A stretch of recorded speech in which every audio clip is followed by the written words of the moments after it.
오늘 점심에 어떤 라면을 먹을까 고민입니다. 오늘 예배를 마치고 저녁에는 어떤 메뉴를 선택해서 먹을까 하는 사소한 고민을 우리 늘 합니다. 일본에서 오염수를 방수했다고 떠들썩합니다. 이건 나한테는 문제가 없을까? 우리 후손들에게 문제가 없을까? 우리 나라에는 문제가 없을까? 세계적으로 문제가 없을까 하는 또 커다란 고민도 우리가 동시에 하면서 살아가죠. 우리는 사소한 것부터 큰 문제까지 여러 가지 문제 또 걱정, 근심을 안고 이 땅을 산다고 볼 수가 있겠습니다. 중요한 점은 우리 그리스도인 성도들 역시도 근심하고 걱정하고 문제 가운데 있으며 위기도 만난다 하는 것이죠.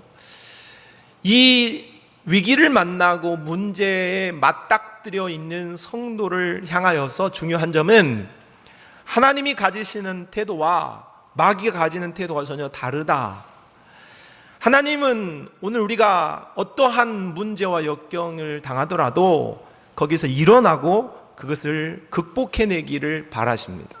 그러나 마귀는 전혀 반대죠. 잘 됐다. 거기에서 넘어져라. 언제 넘어지냐 하고 바라보는 것입니다. 하나님도 마귀도 우리를 향하여 박수를 칩니다. 그런데 그 박수의 내용이 전혀 다르지요. 마귀는 넘어져라 이렇게 박수를 치지만 그러나 하나님은 우리를 향하여서 격려의 박수를 치는 것입니다. 일어나야 된다. 다시 서야 된다. 넘어지지 말아야 한다. 끝이 아니다. 그렇게 격려하시는 것이죠. 베드로후서 3장 12절 말씀에 하나님의 날이 임하기를 바라보고 간절히 사모하라. 우리 신앙의 최종 목표는 하나님의 나라입니다. 여러분 그렇습니까? 맞습니까? 여러분의 신앙의 최종 목표가 하나님의 나라, 천국이 될 수 있기를 바랍니다. 오늘 우리는 이런 의식으로 공산당보다도 더 철저한 그런 사상을 가지고 이 땅을 살아가야 되는 거예요. 소리에 술 탄 듯 물에 물 탄 듯 그렇게 살면 안 되고 나는 천국이 목표다.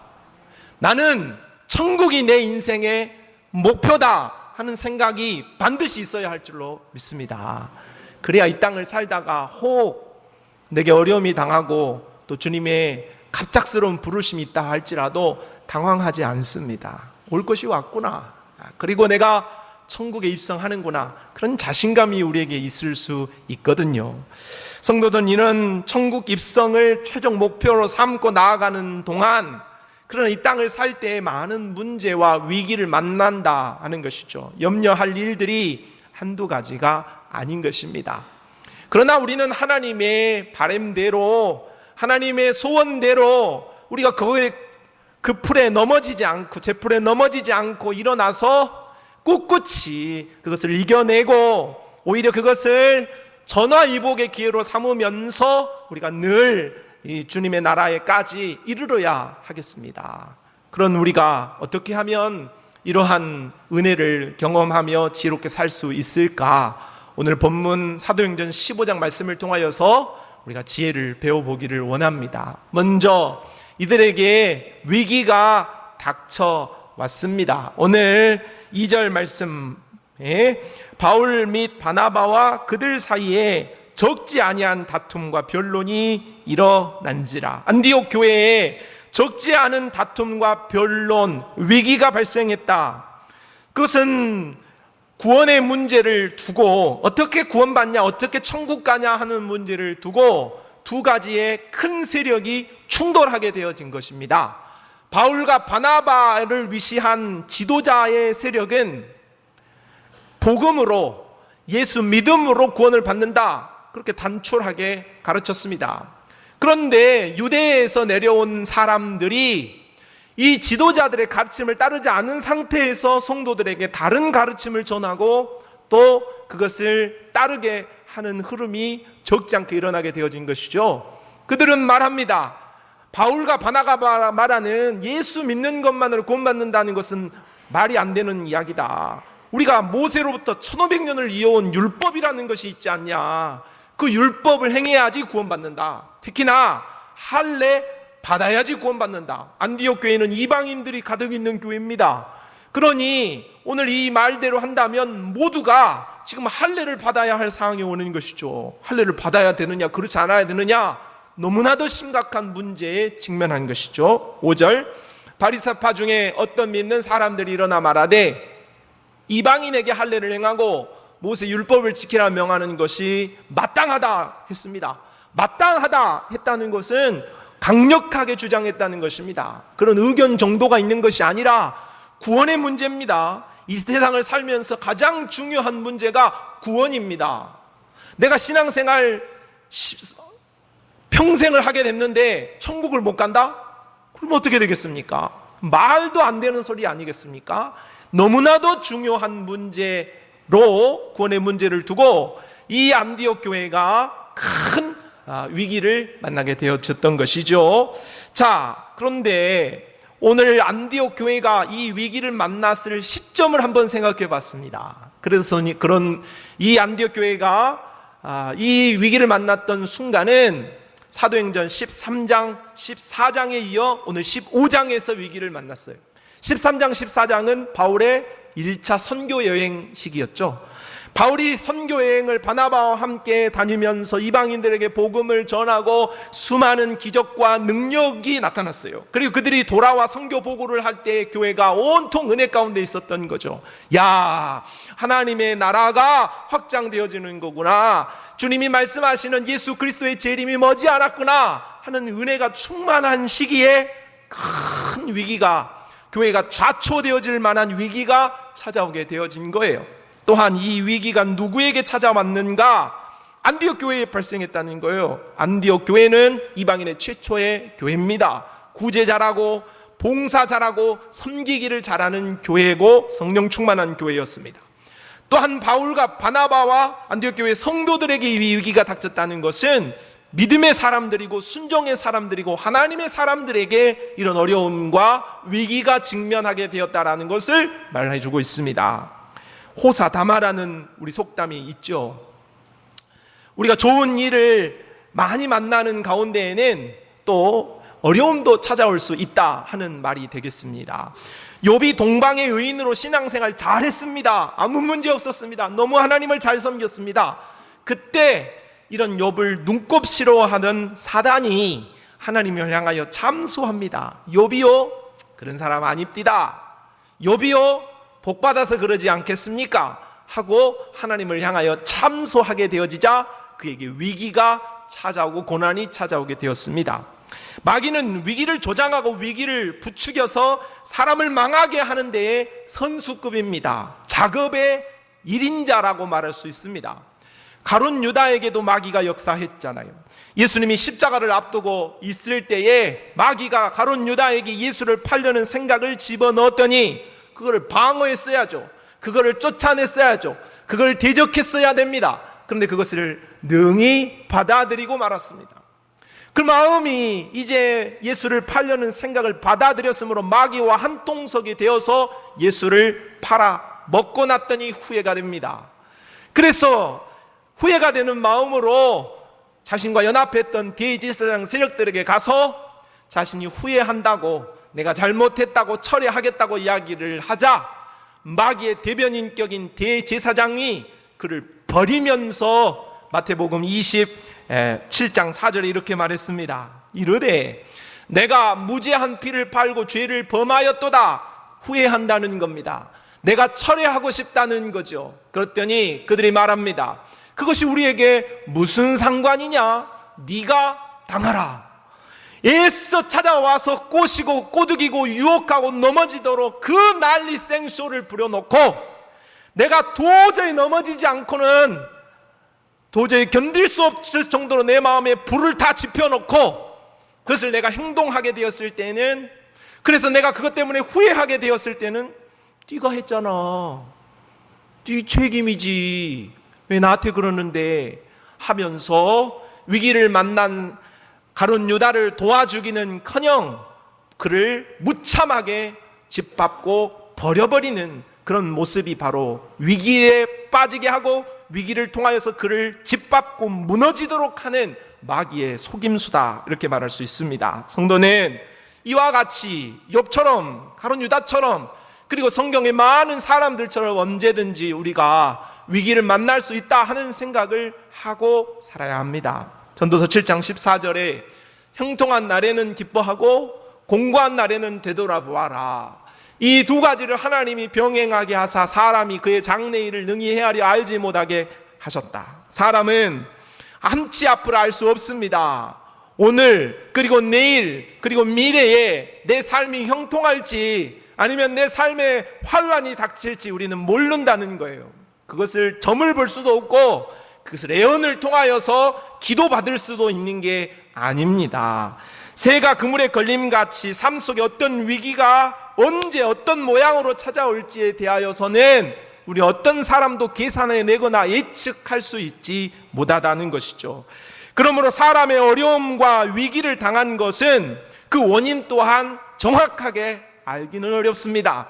그 위기가, 그 고난과 문제가 자신의 잘못으로 인하여서 왔는지 아니면 하나님께서 훈련의 과정으로 왔는지 우리는 그 뜻을 정확하게 헤아릴 수 없다 하는 것입니다. 그러므로 우리는 하나님 앞에서 위기를 만날 수도 있고 축복을 만날 수도 있는데 그것이 하나님의 이러한 룰로 인하여서 하나님이 정한 법칙에 따라서 선을 행하였을 때 복을 받고 우리가 믿음으로 살지 못하였을 때 채찍에 맞을 수도 있는 그런 법칙이 있지만 그러나 꼭 그것을 그 법대로 우리가 적용되어지는 것이 아니라 하나님은 특별하게도 역사하는 것이므로 우리가 어떠한 위기에 놓였다, 저 사람은 저주받았다, 저 사람이 복받았다, 저 사람은 무조건 잘했다, 그렇게 평가할 수 없다 하는 것입니다. 우리는 늘 그러므로 하나님의 손 아래에서 겸손하게 또 겸손하게 자신을 낮추는 상태로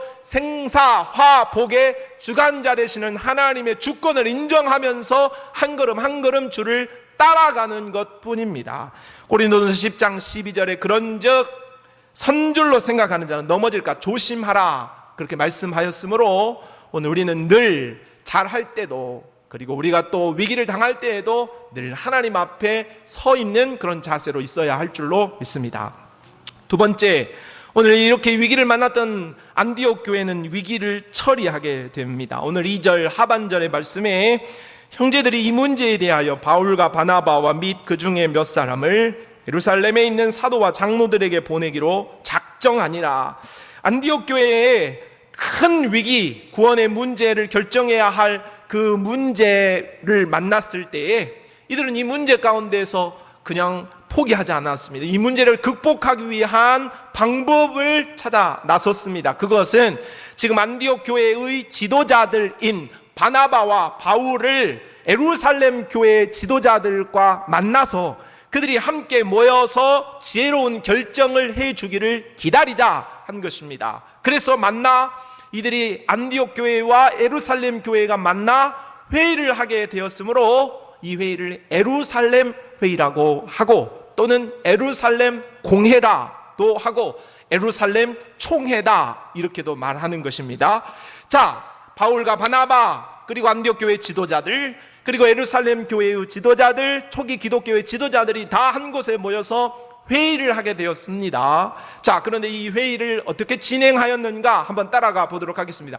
이 회의를 하는 것은 구원의 문제를 극복하기 위한 회의가 회의감에 들게 하고 회의가 시험에 들게 하는 그런 회의가 아니었습니다. 이 회의는 정말로 구원의 문제를 잘 도출해내서 성도들에게 바른 구원의 방법을 제시하기 위한 살리는 회의가 되었는데 오늘 우리 교회도 어떠한 회의를 하든지 간에 살리는 회의가 되어야 하겠습니다. 자, 이들 어떻게 회의를 했는지 그 진행 내용을 살펴보도록 합시다. 먼저 이들에게 많은 변론과 토의의 시간이 주어졌습니다.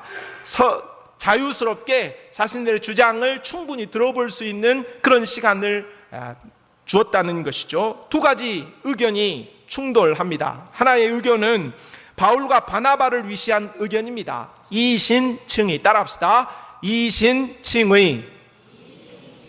한 사람이 안 해서 다시 합니다. 이신칭의. 믿음으로 구원받는다, 그 이야기를 한 것이죠. 그런데 또 반대 의견도 있습니다. 바리새파 성도들, 유대인들입니다.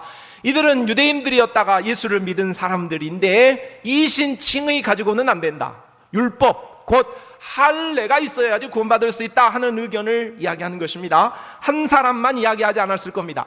두 사람만 이야기하지 않았을 거예요. 많은 변론이 있었다고 했으니 많은 시간 동안 많은 이야기들이 오고 가며 충분히 자유스러운 토론이 있었을 것으로 보여집니다.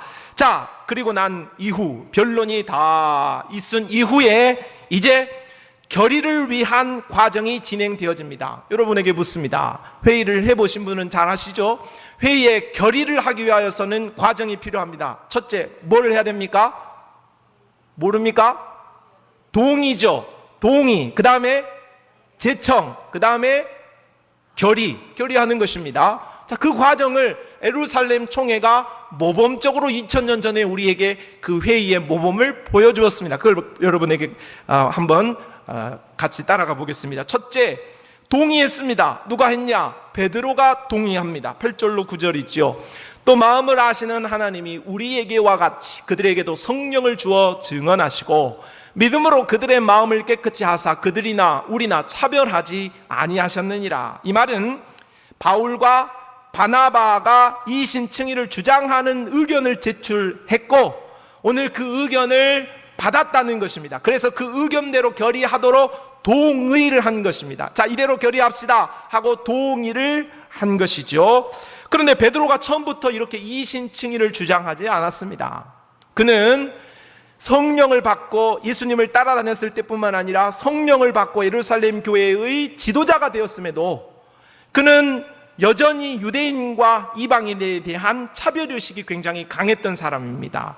그래서 고넬료의 집에 찾아가라는 하나님의 음성을 듣고도 꺼렸습니다. 그렇지만은 고넬료의 집에 그가 순종하여 찾아갔을 때에 그들에게 성령이 임하는 사건을 목도하면서 하나님께서 더 이상 이방인, 유대인 가르지 않구나, 할례 율법 말씀하지 않구나, 예수 믿음으로 성령 받고 구원받을 수 있구나 하는 것을 그가 배웠던 것이죠. 그래서 그는 지금 많은 토론이 있는 것 가운데 베드로는 지금 이 예루살렘 교회 초대교회의 예수님의 수제자였죠. 가장 지도자 중에 지도자였던 사람입니다. 자, 그 사람이 동의를 한 것입니다. 나는 이신칭의로 구원받을 수 있음에 동의합니다 하고 동의집을 낸 것입니다. 자, 그랬더니 그 동의집을 받아서 야고보가 제청을 하게 되어집니다. 19절 말씀.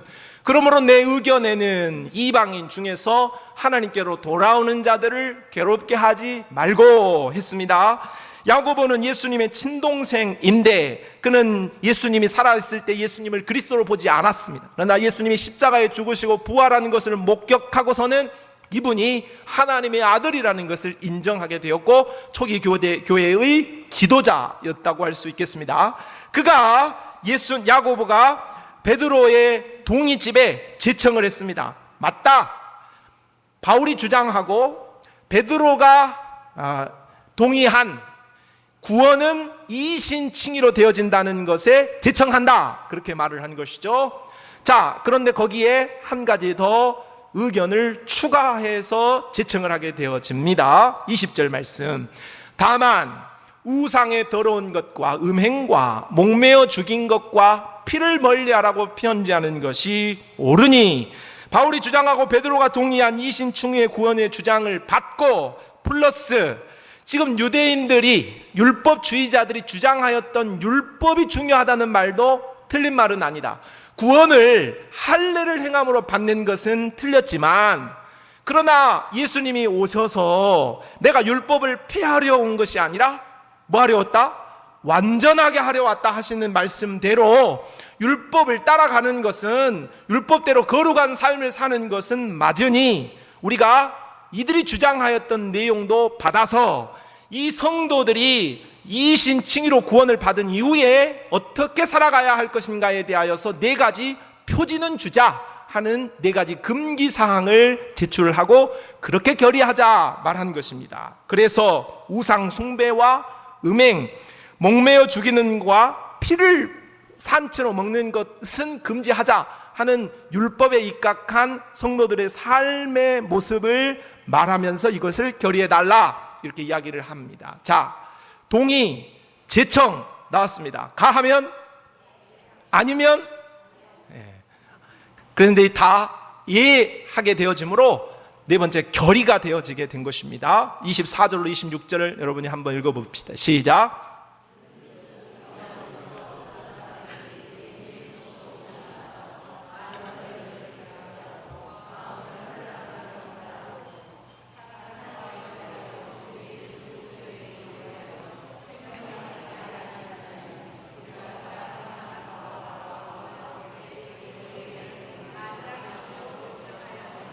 네, 결정이 됐는데 만장일치로 결정이 됐다. 예하면 예하시고 아니하면 아니라 하십시오 했더니 다 뭐 했어요? 다 예했다. 아니라면 아니라 하십시오. 그러니까 아무 말도 안 했다. 그래서 빵빵빵 결의했다. 그거죠. 그 결의의 내용은 세 가지입니다. 그 결의의 내용을 보여드립니다. 첫째 결의의 내용은 구원, 율법 이야기하지 마라. 할례 이야기하지 마라. 구원, 이신칭의 믿음으로 구원받는다. 그렇게 결정하게 된 것입니다. 더 이상 논란이 없어졌습니다. 두 번째 결의의 내용은 성도의 생활에 네 가지 금계사항은 두어야 하겠다.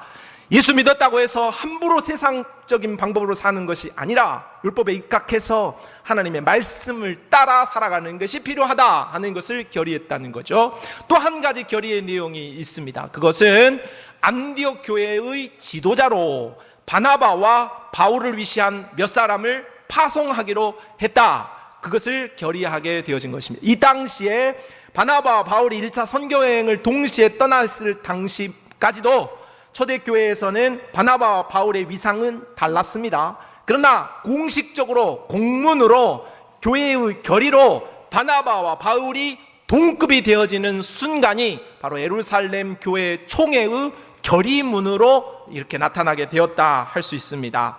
초대교회 교회 성도들은 오늘 예루살렘 교회의 총회 회의를 통하여서 그 회의를 통하여서 시험에 빠져들거나 그 회의를 통하여서 큰 소리를 치거나 쌈박질을 했던 것이 아니라 그 회의를 통하여서 서로 아름답게 결론을 내고 하나님의 나라를 위하여 갈 수 있는 구원의 문제를 잘 정리하게 되었다는 것입니다. 만약 여기에서 결의를 하지 않았다 하면 오늘 우리 그리스도를 믿는 사람들도 할례를 받아야지 구원을 받냐 마냐 하는 문제로 여전히 싸울 것입니다. 그러나 이 이후로 더 이상 할례 문제를 언급하지 않아도 우리는 예수 믿음으로만 구원을 받을 수 있음을 결정받게 된 것입니다.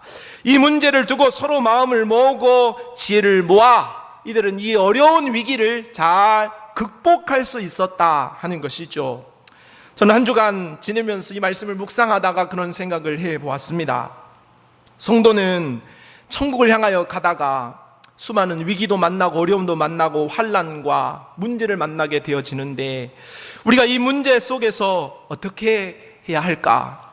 우리 성도들이 한 주간 살고 또 다시 주일에 만나게 되어질 동안 한 주간 살아가면서 삶의 자리에서 여러 가지 여러 모양의 여러 크기의 위기를 만나게 되어질 텐데 그런 위기 속에서 우리 성도들은 어떻게 살아가고 있을까? 그런 위기 속에서 어떻게 이 문제들을 해결하고 있을까? 그런 생각을 해보았습니다. 저의 결론은 그렇습니다. 오늘 우리는 인생을 살면서 성도로 살면서 많은 위기의 모양 또 위기의 크기가 있을 수 있겠습니다. 그런데 그것이 중요한 것이 아니라는 것을 생각해 보았습니다. 어떤 위기를 만났냐? 그 위기가 크냐 작냐? 하는 것이 중요한 것이 아니라 그 위기를 대하는 성도의 태도, 그 위기를 맞닥뜨린 성도의 마음, 그것이 중요하다 하는 것을 깨닫게 된 것이죠. 그렇죠. 어떤 문제를 만나든지 간에 내가 이 문제 별거 아니야, 넘어설 수 있어 하면 그 문제는 넘어설 수 있습니다. 그러나 작은 문제라도 너무나도 큰 문제다, 나 죽을 것 같다, 나 망하는 것 같다, 그러면 정말 망할 수도 있는 것입니다. 그래서 마귀는 자꾸 우리의 마음속에 위기를 만날 때 더 우리의 마음을 불지르는 것입니다. 야, 안 돼. 큰일 났어. 큰일도 아니야. 큰일 났다. 불을 지르는 거죠, 마음속에서. 그래서 가만히 있지 못하도록 뭔가 아주 큰 일이라도 일어난 것처럼 호들갑을 떨도록 우리를 조장하는 것입니다. 그러나 하나님은 그렇지 않습니다. 하나님은 늘 우리 편이십니다. 그래서 우리 어떠한 위기의 문제를 만나든 어떠한 크기의 문제를 만나든 그 문제를 능히 일어설 수 있도록 우리를 도와주시도록 우리를 향하여 손을 내밀고 또 우리를 바라보고 계시다라는 묵상을 하게 되었습니다. 성도 여러분, 하나님은 오늘 우리가 어떠한 상황이 있든지 우리 편이십니다. 내 편이십니다. 그리고 내가 넘어지지 않기를 바라시고 내가 일어서기를 원하고 계십니다. 스가랴서 4장 6절로 7절에 만군의 여호와께서 말씀하시되 이는 힘으로 되지 아니하며 능력으로 되지 아니하고 오직 나의 영으로 되느니라. 큰 산아, 네가 무엇이냐? 네가 스룹바벨 앞에서 평지가 되리라. 성도 여러분, 우리는 문제 만날 수 있고 위기 만날 수 있습니다. 그런데 그 상황 속에서 마음을 내려놓지 마십시오. 포기하지 말라는 것입니다. 안 돼! 그만해! 그러지 말라는 것이죠. 스룹바벨 앞에 큰 산이 평지가 되어지듯 우리의 마음이 어떠한 상황 속에서도 하나님을 붙잡고 하나님과 연결만 되어진다면 하나님께서 능히 그 산을 넘어서고 그 산을 없애는 그런 기적도 우리에게 베풀어 주실 수 있을 줄로 믿습니다. 무엇이 중요하다? 내 마음이 중요하다. 여러분의 마음을 잘 지켜서 위기에 좌초되지 않고 위기를 넘어서는 그런 신앙인이 되어질 수 있기를 바랍니다. 오늘 예루살렘 교회와 안디옥 교회는 이 위기를 잘 넘어선 결과가 있었습니다. 세 가지였습니다. 첫째, 위로를 받게 됩니다. 그들이 작별하고 안디옥에 내려가 무리를 모은 후에 편지를 전하니 읽고 그 위로한 말을 기뻐하더라. 위기가 있었을 때 기쁨이 있어요? 염려만 있지. 그런데 그들에게 이 위기를 기쁨으로 바꿀 수 있는 역사가 일어났다는 겁니다. 둘째, 굳세어졌다는 거죠. 유다와 실라도 선지자라 여러 말로 형제를 권면하여 굳게 하고 굳어진 것이죠. 어려움이 더 굳어졌다. 어려움이 변하여서 그 마음이 더 굳어지게 되어졌다 하는 것입니다. 셋째, 말씀이 흥황해졌다는 거예요. 35절 말씀을 같이 읽어보죠. 시작. 바울과 바나바는 안디옥에서 유하며 수다한 다른 사람들과 함께 주의 말씀을 가르치며 전파하니라. 여러분, 초대교회는 큰 위기를 만났고 안디옥 교회는 큰 어려움을 직면했지만은 그 위기 속에서 포기하지 않았어요. 그 문제를 잘 지혜롭게 극복하기 위한 방법을 찾은 거죠. 그러할 때 그들의 모습은 땅이 비가 온 후에 더 굳어진 것처럼 그들의 위기는 오히려 복이 되어지는 전화위복의 역사가 일어나게 되었다는 것입니다. 야고보서 5장 13절에 너희 중에 고난 당하는 자가 있느냐? 그는 기도할 것이요. 즐거워하는 자가 있느냐? 그는 찬송하라고 했습니다. 좋은 일이 있을 수 있어요, 여러분. 여러분에게 좋은 일이 많이 찾아올 수 있기를 주님의 이름으로 축복합니다. 아멘. 한 사람들에게 더 큰 축복이 있기를 바랍니다. 여러분에게 많고 많은 좋은 일들, 찬송할 수 있는 기쁜 일들이 많기를 바랍니다. 그래도 아멘을 안 하시면 곤란하죠. 그렇기를 바랍니다. 진심으로 바랍니다. 그때는 우리가 찬송하고 하나님 앞에 코를 흥얼거리면서 가면 돼요. 그러나 반대로 우리에게 원하지 않는 어려움과 환난, 아픔이 있을 수 있어요. 그때는 기도하시면 되겠습니다. 우리 힘으로 내가 무엇을 선택할 수는 없어요. 그러나 내가 그런 어떠한 상황에 처하든지 그것에 대한 태도는 내가 결정할 수 있는 것이죠. 고요한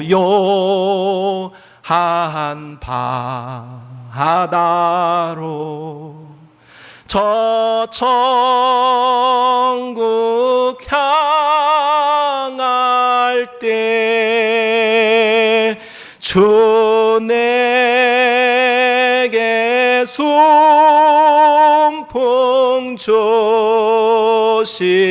주시니 참 감사합니다. 그러나 반대로 큰 물결이 일어나 나시지 못하나 이 풍랑으로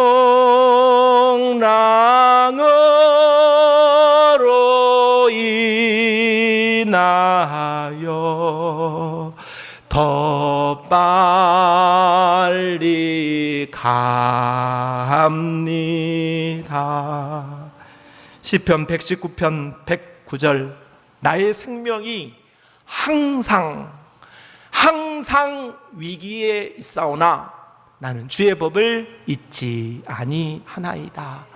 여러분, 우리가 예수님 만나는 것이 우리 인생의 목표고 우리가 주님 계신 천국에 입성하는 것이 우리 인생의 최후 목표일진데 그곳까지 나아가는 이 땅을 살 때에 우리에게 좋은 일, 또 우리에게 굳은 일 늘 있을 수 있습니다.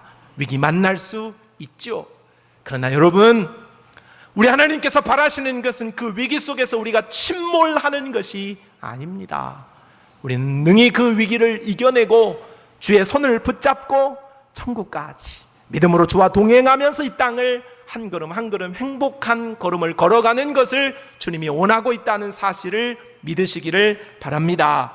위기 만날 때 넘어지지 말고 위기는 순풍으로 나를 더 빨리 천국으로 인도하시는 하나님의 기회다, 선물이다 여기면서 모든 일에 감사하며 주님 붙잡고 나아감으로 승리하는, 위기를 돌파하여 저나 이복의 복을 받을 수 있는 우리 모든 성도들이 되시기를 주님의 이름으로 축복합니다. 하나님 아버지, 오늘 우리가 위기를 만나도 좌초하지 않기를 원하고 침몰하지 않기를 원합니다. 우리와 함께 하시는 그 하나님의 손을 붙잡고 믿음으로 한 걸음 한 걸음 더 한 걸음 한 걸음 더 잘 나아가 승리하는 우리 모두가 되게 하여 주옵소서. 예수님 이름으로 기도합니다. 아멘.